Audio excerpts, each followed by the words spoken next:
Bismillahirrahmanirrahim. Assalamualaikum warahmatullahi wabarakatuh. Innal hamdalillah nahmaduhu wa nasta'inuhu wa nastaghfiruh wa na'udzu billahi min shururi anfusina wa sayyiati a'malina. Man yahdihillahu fala mudilla lahu wa man yudlil fala hadiya lahu. Asyhadu an la ilaha illallah wahdahu la syarika lah wa asyhadu anna Muhammadan abduhu wa rasuluhu la nabiyya wa la rasula ba'da. Qala Allah Ta'ala ya ayyuhalladzina amanu taqullaha haqqa tuqatih wa la tamutunna illa wa antum muslimun. Fa inna asdaqal hadits kitabullah wa khairul hadi hadi Muhammadin sallallahu alaihi wasallam wa syarrul umuri muhdatsatuha fa inna kulla muhdatsatin bid'atun wa kulla bid'atin dalalatun wa kulla dalalatin fin nari amma ba'd. Allahumma inna nas'aluka ilman nafi'an wa rizqan tayyiban wa amalan mutaqabbala. Allahumma anfa'na bima 'allamtana wa 'allimna ma yanfa'una wa zidna ilma. Allahumma la sahla illa ma ja'altahu sahla wa anta taj'alul hazna idza syi'ta sahla amma ba'd. Ma'asyiral muslimatil azizat yang dirahmati, yang diberkahi oleh Allah Subhanahu wa taala. Kita haturkan syukur kepada Allah Subhanahu wa taala Maulana yang memberikan nikmat kembali untuk hadir di taman-taman syurga yang ada di dunia.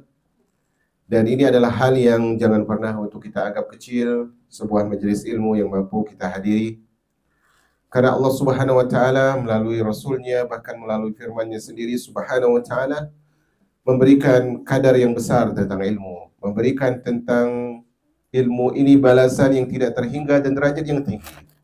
Maka jangan sampai ketika Allah meninggikan derajat ilmu, orang yang berilmu dan majelis ilmu, kita merendahkan hal itu. Maka kalau kita diberikan kesempatan untuk kembali hadir di majelis ilmu, itu adalah pilihan di antara orang-orang yang dipilih oleh Allah Subhanahu wa taala. Dan alhamdulillah kita masih dipilih untuk mendapatkan kebaikan dan menjadi orang yang berada di majelis kebaikan. Semoga dengan itu Allah Subhanahu wa taala jadikan kita pula bisa mensyukuri nikmat ini. Salawat dan salam semoga sampai selalu kepada Nabi yang mulia, kepada Rasul yang kita cinta, Nabi kita Muhammad sallallahu alaihi wasallam. Ma'asyiral muslimatil azizat yang dirahmati, diberkahi oleh Allah Subhanahu wa taala, di pertemuan sebelumnya kita membahas atau terhenti dalam pembahasan tentang buruknya kebakhilan. Bahwa Islam membenci kebakhilan tersebut. Allah Subhanahu wa taala tidak suka kepada orang yang bakhil. Dan Rasul sallallahu alaihi wasallam tidak suka juga kepada orang yang pelit. Dan seluruh manusia juga tidak suka kepada orang yang kikir.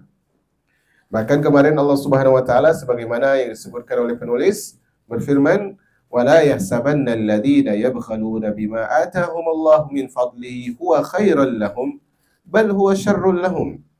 Janganlah sekali-kali orang yang kikir, orang yang bakhil dengan apa yang Allah berikan. Dia bakhil padahal itu harta Allah.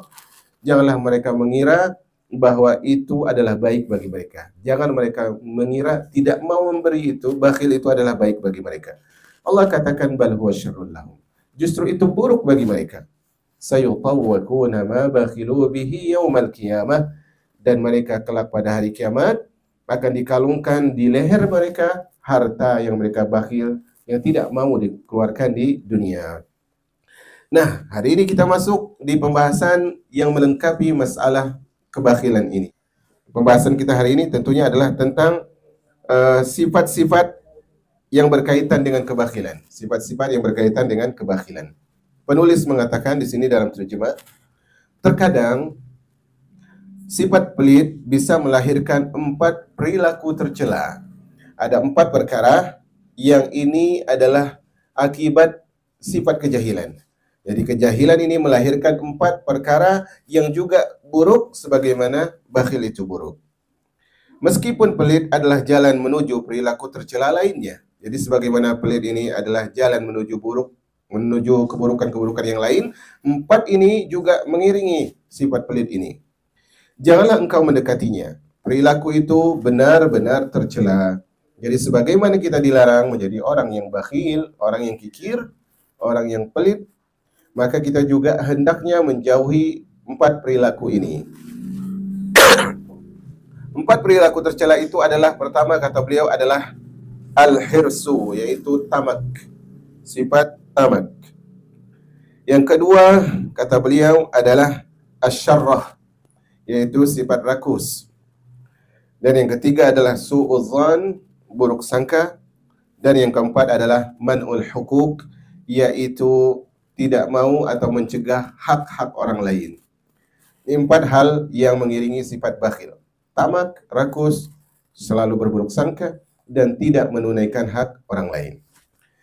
Kemudian penulis berusaha menjelaskan satu persatu secara singkat. Kata beliau, adapun al-hirsu, yaitu tamak, adalah usaha yang sangat keras dan berlebihan dalam mencari. Jadi sifat tamak tersebut maknanya adalah sebuah sifat yang seorang itu berpenat-penatan, berletih-letih, yaitu mati-matian kalau menurut orang Indonesia, dalam menggapai sesuatu, dan dia berlebihan alias ngotot untuk mencari sesuatu itu. Ini adalah sifat rakus. Bagaimanapun saya harus dapat. Letih tidak peduli, yang penting saya harus dapat. Tentunya kalau ini dalam urusan akhirat, maka ini dikatakan sebagai apa? Sebagai istihad, sebagai sungguh-sungguh. Tapi karena ini dalam urusan dunia, karena berkaitan tadi dengan bakhil, maka ini dikatakan dengan sifat rakus. Dia letihkan dirinya, dia penatkan jiwanya, dia sakiti raganya demi mendapatkan apa yang dia inginkan, padahal belum tentu dia dapat. Yang dia harapkan belum tentu dia gapai, tapi letihnya sudah pasti dia raih. Nah, ini sifat tamak. Yang kedua adalah sifat rakus. Kata penulis, rakus adalah menganggap sedikit sesuatu yang cukup dan mencari lebih banyak sesuatu yang tidak dibutuhkan. Ini lawan dari apa ini? Lawan dari apa?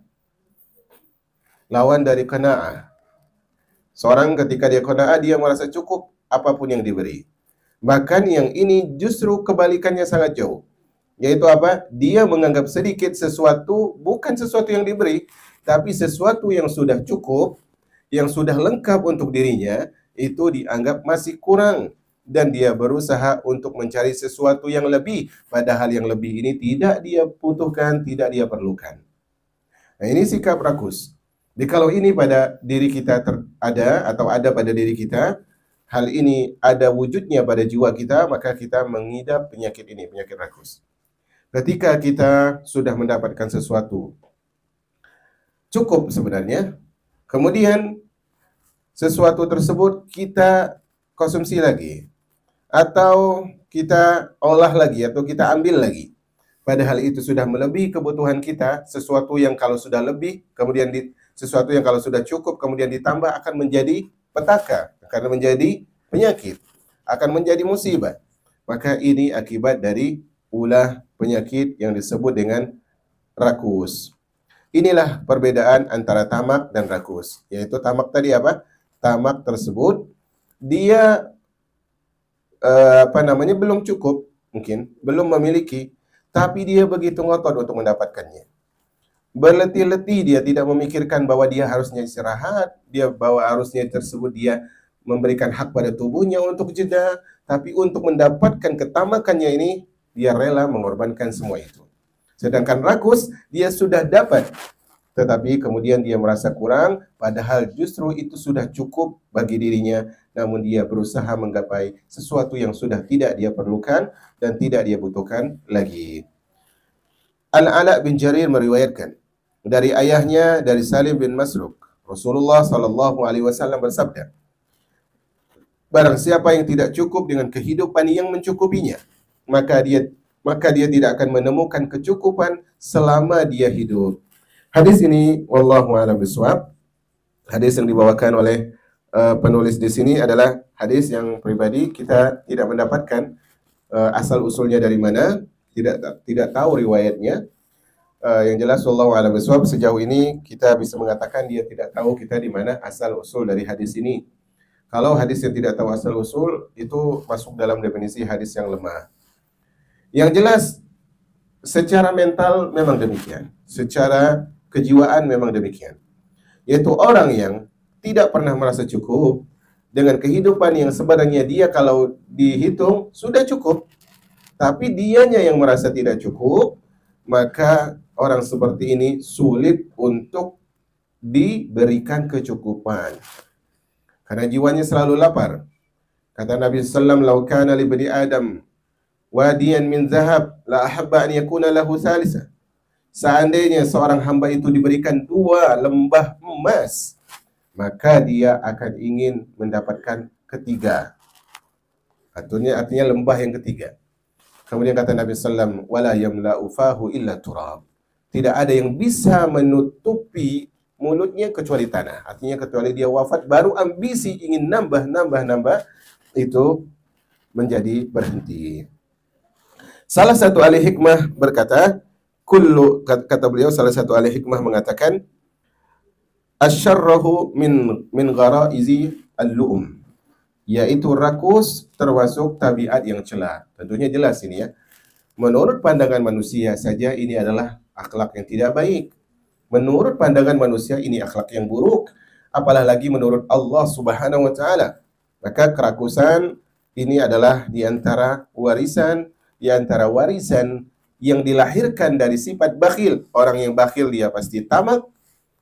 Kenapa? Karena dia berusaha untuk mengumpulkan untuk dirinya terus. Belum dapat ini, dia coba lagi. Belum dapat, dia coba lagi. Padahal dia sendiri sudah hampir mati atau separuh mati menurut sebagian orang. Dan juga demikian juga dengan orang yang rakus, dia sudah punya, kemudian dia berusaha menambah padahal dia tidak butuh, ujung-ujungnya ada kaitannya dengan sifat bakhil. Ini sifat yang kedua. Sifat yang ketiga yang berkaitan dengan sifat bakhil adalah su'udzan, yaitu buruk sangka. Apa makna dari buruk sangka? Buruk sangka adalah sebuah sifat tidak percaya terhadap orang yang berhak untuk dipercaya. Ada si fulan atau ada si fulana, dia orangnya amanah, dia orangnya jujur, dia orangnya tidak pernah menyembunyikan realita yang harus disampaikan. Artinya tidak berdusta dia. Artinya dalam bahasa lain dia pantas dipercaya. Kalau ternyata dia adalah orang al-amin atau al-aminah, seorang perempuan yang terpercaya, kita tidak percaya kepada dia, maka inilah baru dikatakan buruk sangka. Orang yang tidak percaya terhadap orang yang berhak dipercaya. Jadi ini akhlak buruk. Dan biasanya memang ada pada orang bakhil. Kalau ada orang datang ke rumah dia, ini pasti nih. Nah, pasti nih. Agar silaturahmi berjalan mulus, kan begitu? Ya. Itu sudah buruk sangka dari awal. Padahal dia harusnya percaya sama orang ini, kalau datang itu murni mengunjungi, berbicara, bukan mengambil harta dari dirinya. Nah, yang seperti ini tentunya akhlak yang buruk. Dan buruk sangka ini itu ada pada 2 arah. Pertama, kata beliau, jika buruk sangka terhadap Tuhan, jadi ada buruk sangka kepada Allah, kepada pencipta. Jika buruk sangka itu terhadap Tuhan, dia disebut ragu. Jadi kalau dia suudzon kepada Allah, berarti dia ragu. Nah, ini penting dalam hidup, karena Allah mengatakan dalam hadis qudsi, ana inda dhanni 'abdi bi. Aku sesuai persangkaan hambaku kepadaku. Maksudnya adalah, kalau kita buruk sangka kepada Allah, Allah akan balas buruk sangka kita dengan hasil yang buruk untuk kita. Nah, orang yang buruk sangka kepada Allah, misalnya Allah Subhanahu wa taala, kita sudah berhijrah di jalan Allah, kita sudah semakin baik, menutup auratnya semakin sempurna, baca Al-Qur'annya semakin baik, salatnya semakin bagus, puasanya semakin rajin, sedekahnya semakin lancar. Tapi mengapa Allah Subhanahu wa taala lebih sulitkan kita dibanding orang yang tidak sebaik kita? Tanda kutip. Maka di sini ada bentuk buruk sangka kepada Allah. Ini berarti dia ragu dengan janji-janji Allah Subhanahu wa taala yang akan memuliakan orang yang berbuat baik. Jadi jika buruk sangka itu kepada Allah, kepada Sang Pencipta, kepada Tuhan, ia disebut dengan ragu. Akibatnya apa? Yang bisa mengantarkan pada kesesatan. Jadi orang yang ragu itu bisa berpaling dari keimanan, bisa keluar dari keimanan, atau minimalnya bisa jauh dari keimanan walaupun dia masih dalam lingkaran iman alias masih mukmin. Ini kalau buruk sangkanya kepada Allah. Yang kedua, jika buruk sangkanya kepada makhluk, yaitu kepada manusia, ia disebut meyakini berkhianat sehingga dia bisa dikhianati dan menjadi pengkhianat. Kalau buruk sangkanya kepada manusia, orang yang sejujur-jujurnya dikata berdusta. Orang yang amanah, dia dikatakan sebagai pengkhianat. Orang yang tulus, dia dikatakan sebagai orang yang modus. Hal ini karena sifat dia buruk sangka. Karena jiwanya sudah buruk, perhatikan. Karena jiwanya sudah buruk, dia akhirnya bisa dikhianati oleh orang yang lain tentunya. Dan juga dia bisa menjadi si pengkhianat itu sendiri. Karena buruk sangka ini, Allah Subhanahu wa taala mengatakan di dalam surat Al-Hujurat, ya ayyuhalladzina amanu istanibu katsiran minadh-dhann.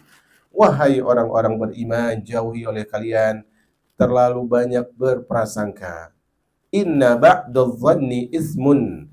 Karena sebagian prasangka itu dosa, yaitu buruk sangka ini. Kata Nabi SAW, iyyakum wadh-dhann. Hati-hati, kata Nabi. Jangan terlalu banyak berprasangka. Fa inna dhanna akdzabul hadis, karena prasangka itu adalah seburuk-buruknya ucapan. Dia belum berkata-kata, dia belum mengungkapkan sebuah hal dengan lisannya, tapi hatinya sudah berburuk sangka. Nabi sudah memvonis sebagai seburuk-buruk perkataan. Karena persangkaan seseorang terhadap orang lain sesuai pandangannya terhadap dirinya sendiri. Ini stabilo, garis bawah atau bagaimana? Ini penting. Persangkaan seseorang terhadap orang lain itu sesuai pandangannya terhadap dirinya sendiri. Bisa di sini ya. Jadi kalau kita punya gelas kotor, airnya bersih, kita lihat dari jauh, airnya bersih atau kotor? Kita punya air bersih, gelasnya kotor. Kitanya nih si gelas. Orang lain yang bersih itu air. Kita lihat dari jauh, bukan dari atas ya. Lihat dari jauh. Kotor. Karena kitanya yang sudah kotor. Jadi kata beliau di sini, persangkaan seorang terhadap orang lain itu sesuai dengan pandangannya terhadap dirinya sendiri. Kalau dirinya sudah curigaan, maka tidak akan ada orang yang berniat baik di matanya. Kalau dia adalah orang yang selalu berburuk sangka, akan tidak ada orang yang lepas dari buruk sangkanya. Semuanya buruk, tidak ada orang yang pantas untuk diberlakukan baik. Kemudian dia menggunakan bahasa, kan kita waspada. Padahal dia memakai topeng waspada untuk menutupi yang sebenarnya adalah buruk sangka. Jadi ini penting, bagaimana diri kita, begitulah cara kita memandang orang. Sama dengan pebisnis lah, orang yang tidak jago bisnis kan beda dengan cara pandang orang berbisnis. Contohnya, orang berbisnis memandang bahwa kerugian itu adalah konsekuensi. Orang yang bukan pebisnis, bukan berusaha, takut rugi. Padahal kalau mau untung akan ada kemungkinan juga rugi. Nah, ini pola bagaimana kita memandang sesuatu. Contohnya jarum suntik lah misalnya.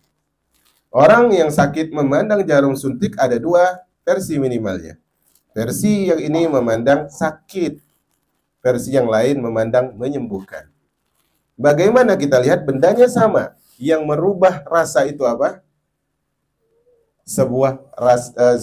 Yang merubah rasa suntikan tersebut, artinya akan semakin sakit atau kurang sakit, itu bagaimana persepsi kita memandang efek dari jarum tersebut. Kemudian kata beliau, dia menemukan kebaikan dalam dirinya sendiri, maka dia berprasangka baik kepada orang lain. Kalau kalbunya baik, maka dia pun akan berhusnuzon kepada orang lain.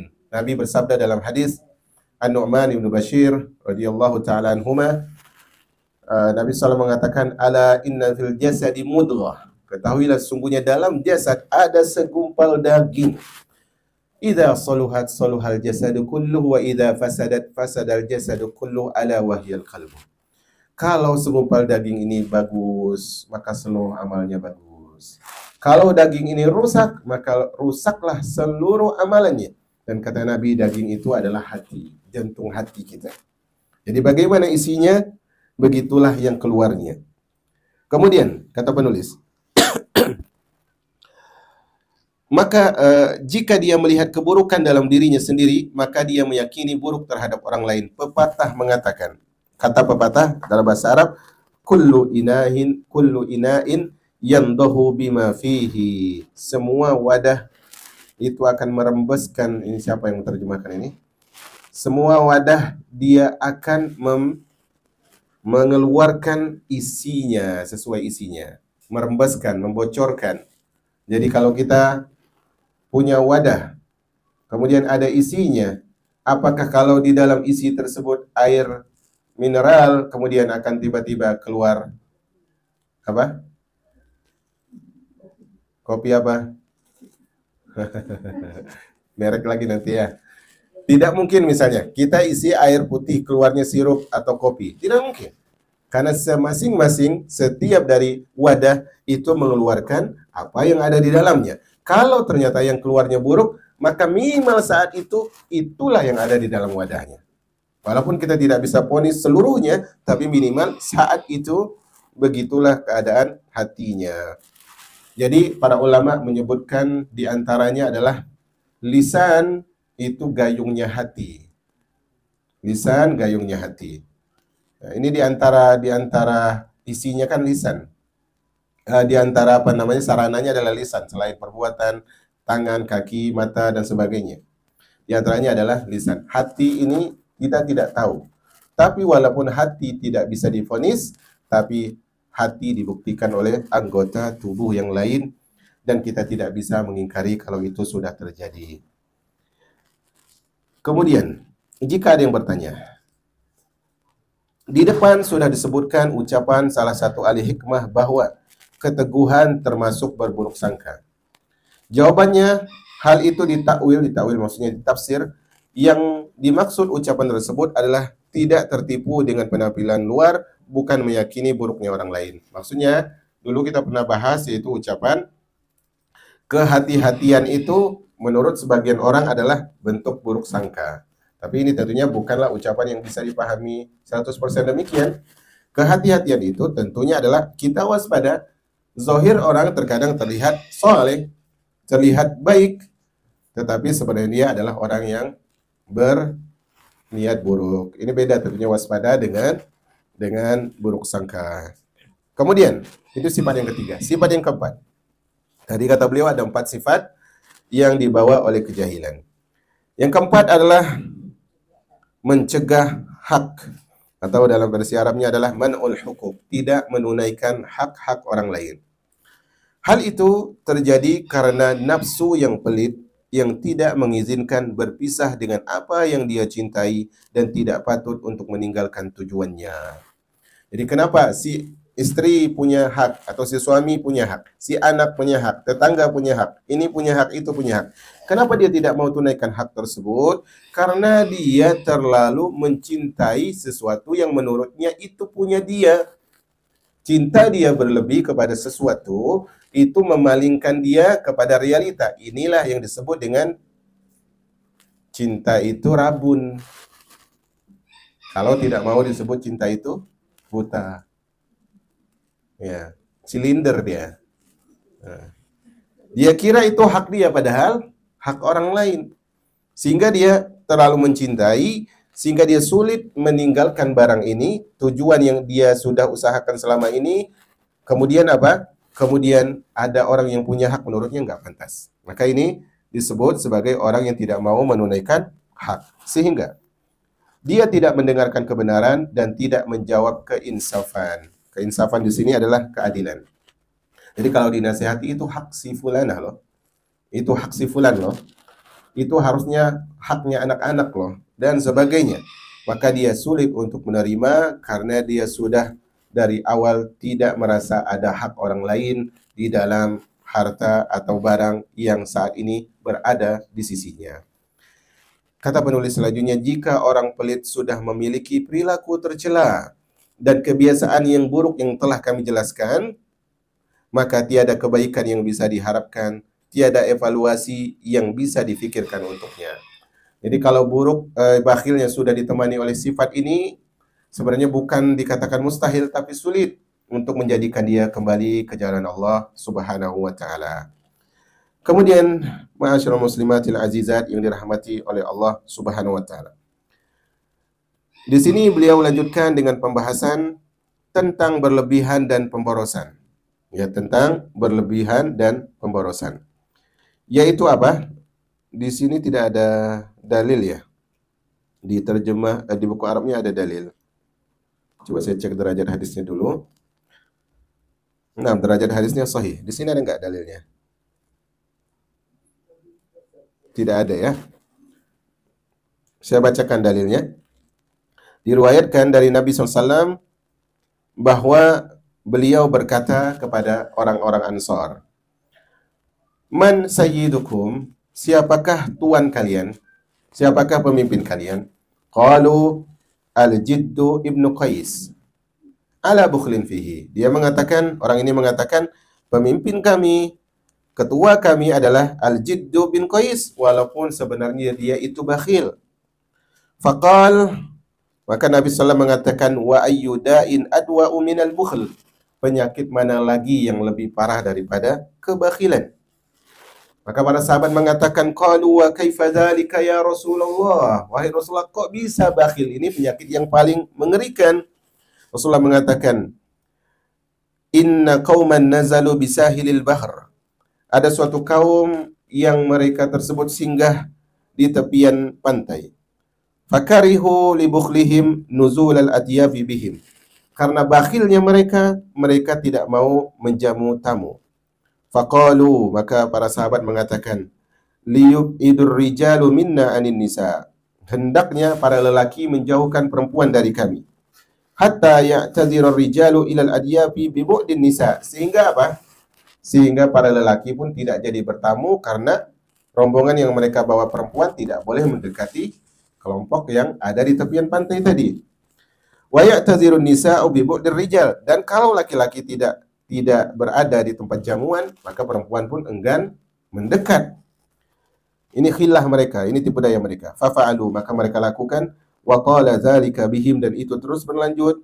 Fashtaghala ar-rijalu bir-rijal wan nisa'u bin nisa. Maka lelaki sendiri, perempuan sendiri. Hadis ini menunjukkan adalah tentang bagaimana di antara sifat orang bakhil, mereka membuat alasan.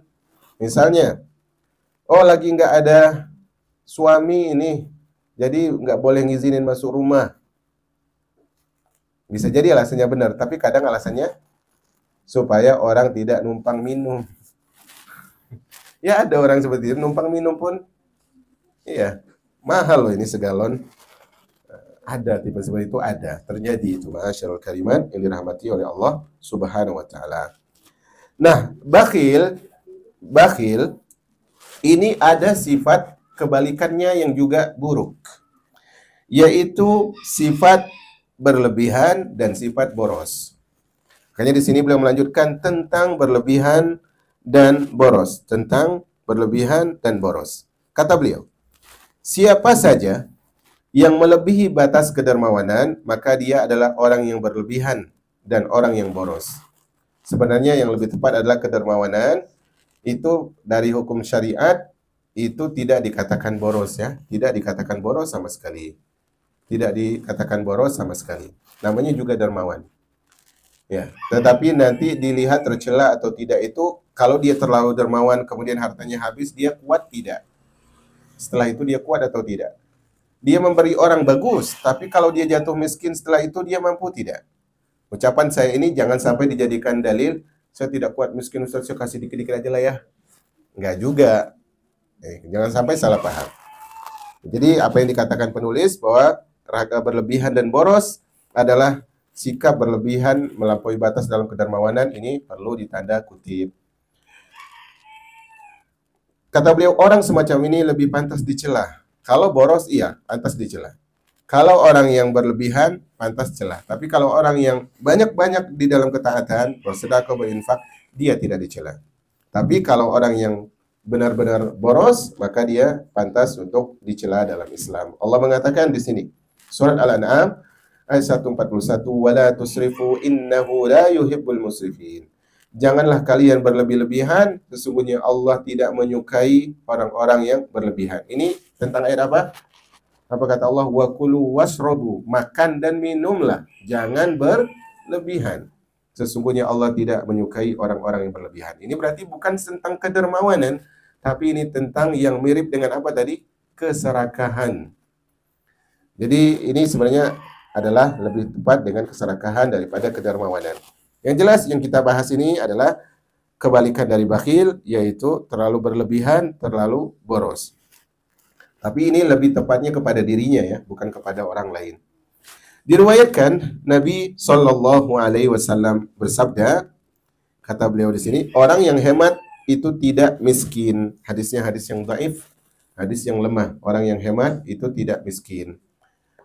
Orang yang hemat itu tidak miskin. Orang miskin itu sudah berhemat padahal, tapi dia tetap miskin. Jadi sebenarnya secara itu perlu dihitung-hitung juga kesohihan isinya, apalagi sanadnya yang lemah. Kemudian Al-Ma'mun, salah satu khalifah Abbasiyah, beliau berkata, ini ucapan yang sangat bagus. Kata beliau adalah, la khaira fis saraf wa la sarafa fil khair. Ini sanya tidak ada titik ya. Kalau ada titik nanti artinya kemuliaan. La khaira fis saraf wa la saraf fil khair. Yaitu tidak ada kebaikan dalam berlebihan dan tidak berlebihan dalam kebaikan. Maksudnya adalah tidak ada kebaikan dalam berlebihan dan tidaklah dikatakan berlebihan orang yang berbuat baik. Satu persatu. Pertama, tiada kebaikan dalam berlebihan. Jadi berlebihan, sekali lagi, wallahu a'lam bishawab, lebih tepatnya ini adalah berlebihan untuk diri sendiri, bukan berlebihan membantu orang lain, ya. Berlebihan terhadap diri sendiri. Karena kita lihat Nabi SAW kalau memberi sampai tidak punya apa-apa, habis. Datang orang Arab Badui minta kepada Nabi, Nabi kasih 1 lembah kambing, habis. Datang kepada Aisyah membawa kambing, kemudian disuruh untuk sedekahkan. Kemudian Rasulullah pergi, kemudian balik lagi, Aisyah ada yang tersisa? Kata Aisyah, tidak ada tersisa wahai Rasulullah, kecuali potongan kecil dari paha kambing. Kata Nabi, justru itulah yang tersisa. Sallallahu alaihi wasallam. Kemudian tidak ada berlebihan dalam kebaikan. Maksudnya orang yang berbuat baik itu tidak dikatakan berlebih-lebihan. Jadi beberapa hari yang lalu saya berbelanja di salah satu swalayan. Ini sebenarnya tidak masuk, tapi sikap berlebihan yang ingin saya singgung. Secara keseluruhan tidak masuk bab. Yaitu ketika saya mencari pasta gigi di swalayan tersebut, di rak bagian sabun, pasta gigi, dan sikat gigi. Di situ tentunya bukan kesengajaan, karena kita sedang mencari sesuatu yang sama. Ada 2 orang, saya tidak tahu apakah dia muslimat atau tidak, yang mungkin muslimat. Berpakaian sangat terbuka. Tapi terlihat dia bersusah payah. Bersusah payah sehingga temannya itu mengatakan jangan berlebihan kali. Ada 2 orang. Satu orang diantaranya sedang mencari barang, satu mengatakan jangan berlebihan kali lah, jadi sulit. Kenapa ini? Karena yang satunya ini sedang mencari produk yang sedang tidak diboikot.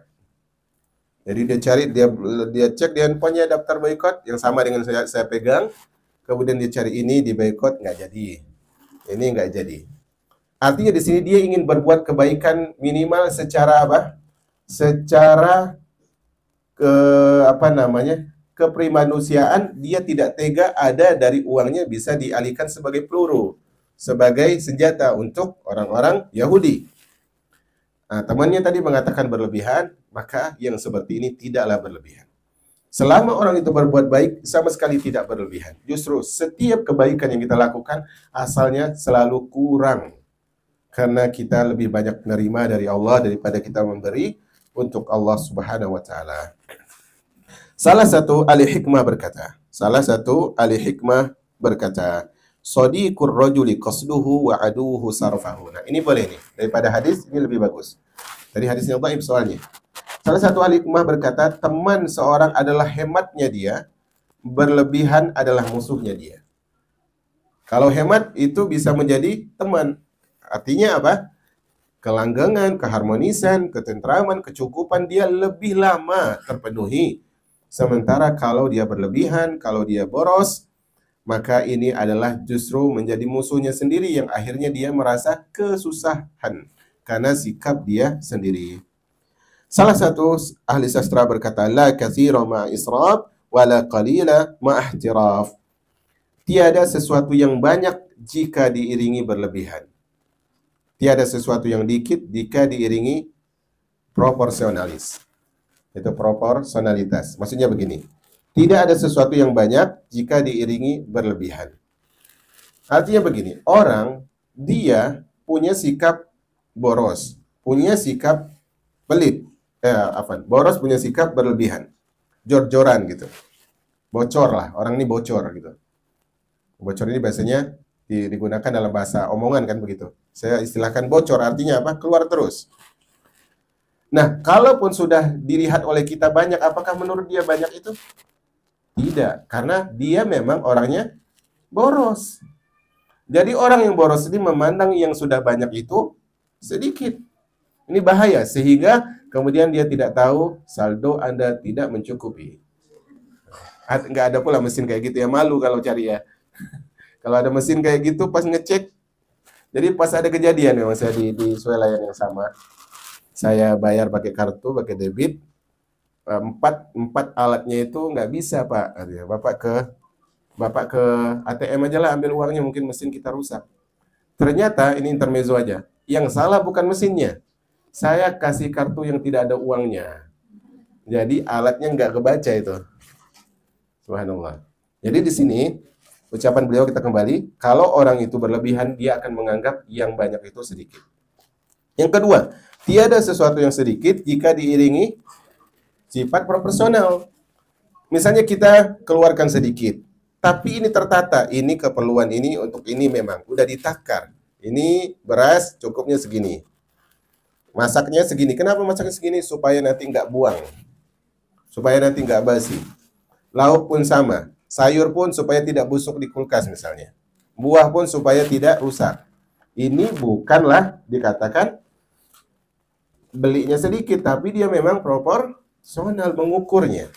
Maka sifat ini penting ya. Sifat ini penting dalam semua kehidupan. Proporsional dalam agama, proporsional dalam dunia, itu juga adalah semua sikap yang bagus. Kemudian, kita sudah bahas tadi yaitu sifat berlebihan dan sifat boros secara keburukannya.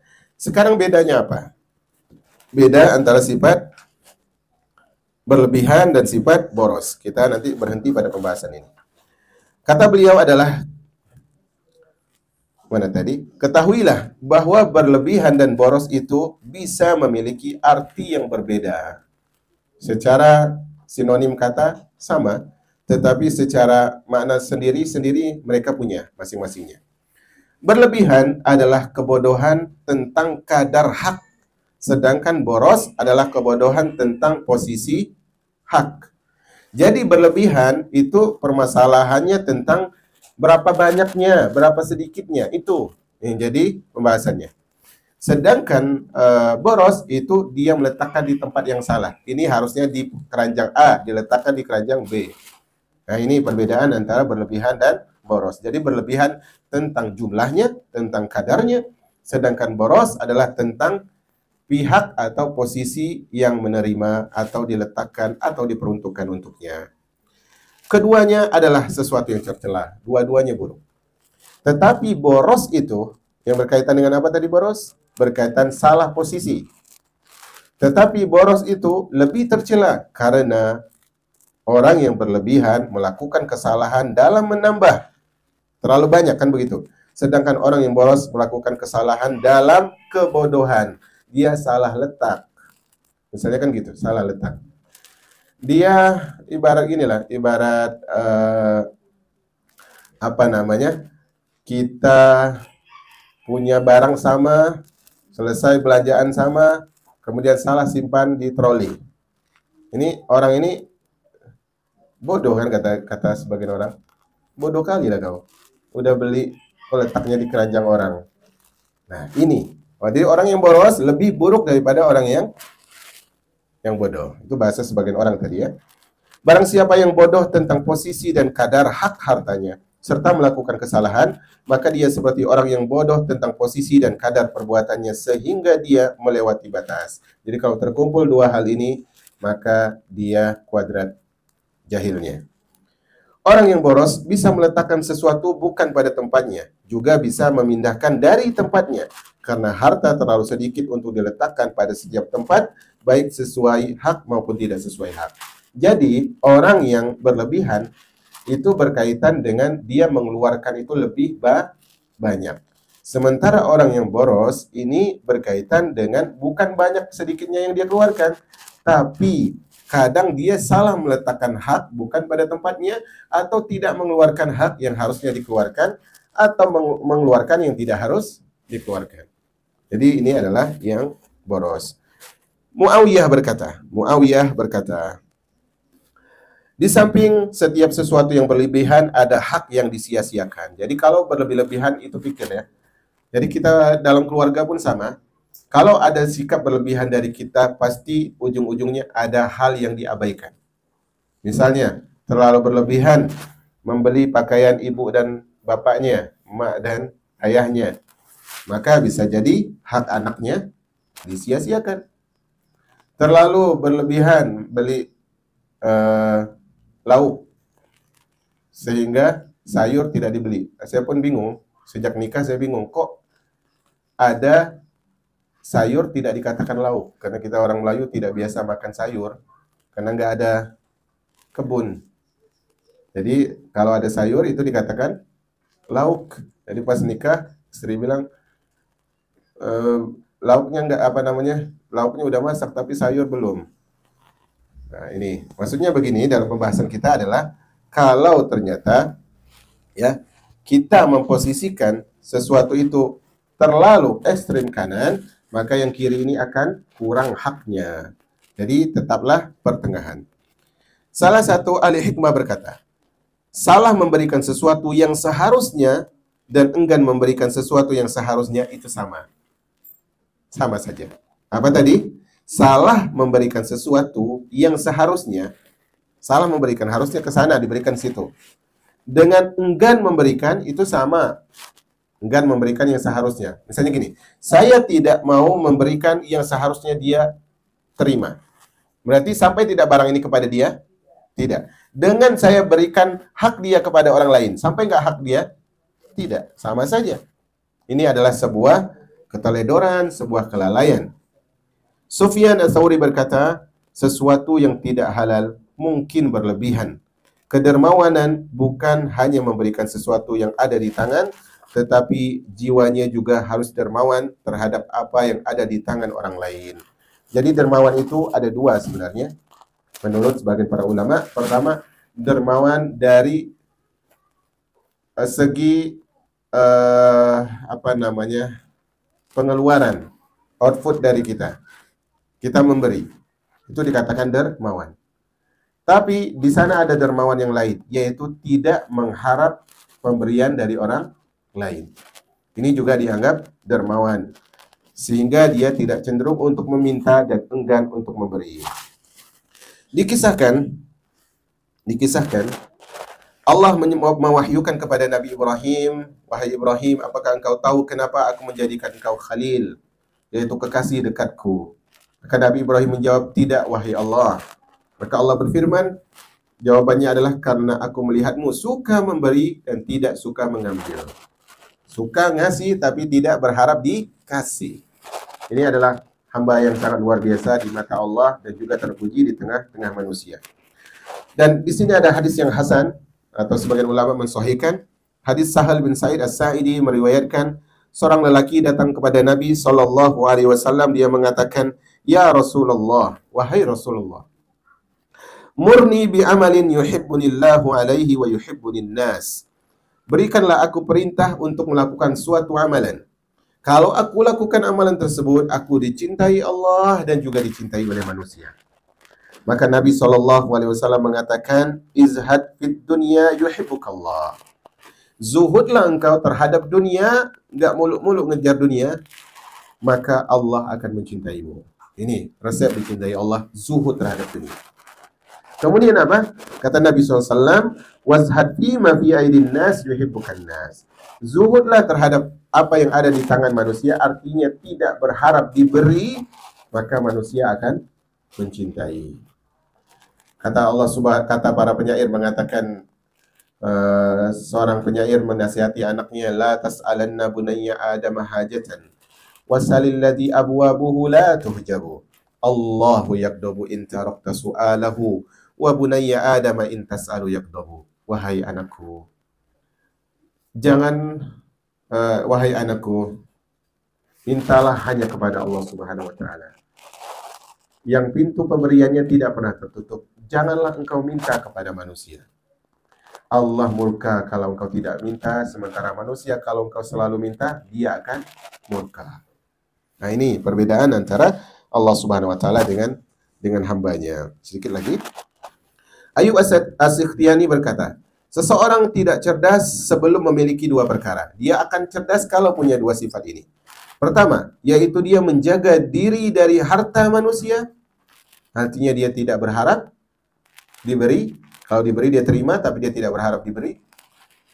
Dan juga tidak mencuri, tidak menggosok dan sebagainya. Dan sifat yang kedua, dia memaafkan mereka. Kalaupun nggak diberi, dia maafkan. Ada orang bertanya kepada Sufyan, apa zuhud di dunia itu? Dia menjawab, zuhud terhadap manusia. Itulah zuhud sebenarnya. Zuhud supaya tidak berharap apapun dari manusia. Kisra ini raja Persia, berkata kepada anaknya bernama Hurmuzan, wahai anakku, anggaplah sedikit pemberianmu yang banyak. Kau udah ngasih banyak nih, anggap itu baru ngasih sedikit. Dan anggaplah banyak apa yang engkau ambil sedikit. Kalau engkau dikasih orang walaupun sedikit, anggap itu sangat banyak. Karena kesenangan orang yang mulia adalah memberi, sedangkan kebahagiaan orang tercela adalah mengambil. Bahagia nggak kita kalau dikasih? Kalau saya bahagia ya. Kalau saya bahagia kalau dikasih. Tapi kalau ternyata kebahagiaan kita itu lebih besar ketika memberi, insya Allah kita mulia. Orang kalau dikasih pasti senang. Tapi kalau kita lebih senang ketika mampu memberi, inilah jiwa yang besar di hadapan Allah Subhanahu wa taala. Janganlah engkau menjadikan orang yang sangat pelit sebagai orang yang terpercaya. Jadi orang bakhil jangan terlalu diberi amanah. Jangan pula engkau jadikan orang pembohong sebagai orang yang merdeka. Orang yang suka bohong jangan diberikan gerak yang bebas. Hati-hati, ini akan menjadi petaka. Ada orang yang suka bohong, jangan kasih peluang besar. Karena tiada penjagaan diri bersama pelit yang bersangat, artinya orang yang pelit ini susah dikawal, dan tiada wibawa bersama kebohongan. Salah satu ahli hikmah berkata, kedermawanan itu ada dua. Kedermawanan yang paling mulia adalah kedermawananmu untuk menjauhi apa yang ada di tangan manusia. Salah satu sastrawan berkata, kedermawanan adalah engkau memberikan hartamu secara sukarela dan menjauhi harta orang lain sebagai sikap wara. Jadi merasa tidak butuh kepada harta orang lain. Salah satu orang soleh berkata, kedermawanan adalah tujuannya zuhud. Jadi kita zuhud, tidak muluk-muluk, tidak terlalu getol, tidak terlalu ambisius, berambisi mengejar dunia, itu akan menghadirkan kedermawanan. Dan zuhud adalah tujuan kedermawanan. Jadi satu sama lain saling menjembatani.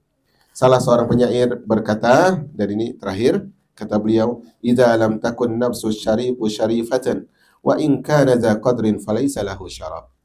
Jika jiwa orang yang mulia itu tidak mulia, meskipun mempunyai kualitas, maka dia tidak mempunyai kemuliaan. Maksudnya adalah, kalau orang yang ternyata sudah diberikan oleh Allah Subhanahu wa taala jiwa dermawan, tapi dia tidak memberikan, dalam artian tidak menggunakan sikap dermawan yang diberikan itu, maka siapa lagi yang akan dianggap sebagai orang dermawan? Kalau sudah diberikan kemampuan menjadi orang lebih baik saat ini, kemudian tidak digunakan, maka siapa lagi yang diharapkan untuk menjadi baik? Minimal pada diri masing-masing. Wallahu a'lam bishawab. Wassallallahu ala nabiyyina Muhammad walhamdulillahi rabbil alamin.